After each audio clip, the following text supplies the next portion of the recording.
Syria and its ally Russia have blamed Israel for a missile attack on a government airbase. The Interfax news agency said Israeli warplanes had carried out the strikes from Lebanese airspace. Monday's attack hit the Tiyas airbase, known as T4, near the city of Homs. Reports say several people have died, some of them Iranian.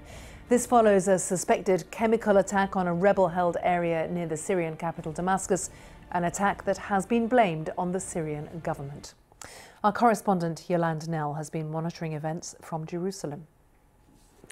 Well, the information we have is coming from the Russian Defense Ministry and also from the Syrians, and reports saying that 2 Israeli F-15 warplanes fired several missiles between midnight and 1 o'clock in the morning GMT at this airbase, which is in the centre of Syria. It's the largest military airbase in the country. We understand that some of the missiles struck the western part of the airfield. Now, according to the Syrian Observatory for Human Rights, which monitors events in Syria from the UK, it's saying at least 14 people were killed there, including Iranians. And we do know that at this particular airbase, as well as the Syrians, there are Iranians, also members of the Lebanese armed group Hezbollah, and also, of course, Russians as well. The Russians say that there were no Russian specialists that were injured in this incident. Here, the Israeli military spokesperson is declining to comment, but that is quite typical because we have had dozens of strikes carried out by Israel, we know, inside Syria in recent years, without, in most cases, the Israelis commenting on them. Now, the US was very quick to say that it was not behind this attack, but do you think that the Pentagon might have known this strike was coming?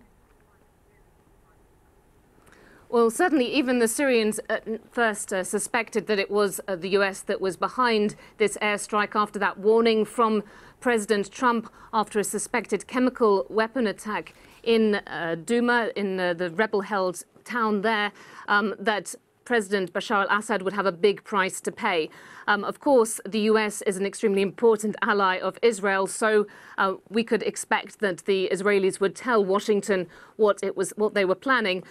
Also, perhaps the Russians too, because we do know that the Russians have in the past, besides having very good relations with the Israelis in general, they have got involved to try to de-escalate the situation, particularly back in February when actually Israel targeted this very airfield after an Iranian drone was said to have been flown into Israeli airspace. And that was actually one of the most recent dangerous flare-ups in this confrontation. We believe that Moscow got involved to calm the situation at that point. You use the word de-escalation, Yolande, but that seems a little unlikely now, given also what President Trump has been tweeting about the man he calls Animal Assad, and the fact that his new security advisor, national security advisor, John Bolton, has just taken up the role today, and he's known for being very hawkish.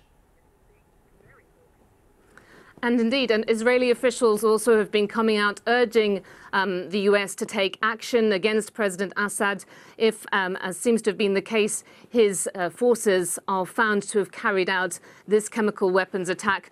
Of course, it's about a year ago that the US fired cruise missiles at a government airbase in retaliation for another suspected chemical attack back in April 2017. So now there is there are a lot of people looking towards Washington, also towards the French President Emmanuel Macron, who has come out saying that there should be a strong response taken against the Syrian regime in this case. But Israel for itself makes clear that it has what it sees as its national security threats, its own red lines, and they are typically to try to stop any advanced weaponry being passed to Hezbollah, its sworn enemy, and also, of course, it's extremely concerned about Iran trying to establish a permanent military presence inside Syria. And we've just heard from Russia's Foreign Minister Sergei Lavrov, who says the overnight airstrike is a dangerous development. He has also insisted there is no sign of the Syrian government using chemical weapons in Douma. He said the area has been visited by our military specialists and representatives from the Syrian Red Crescent. They found no traces of chlorine or any other chemical substance being used against peaceful civilians.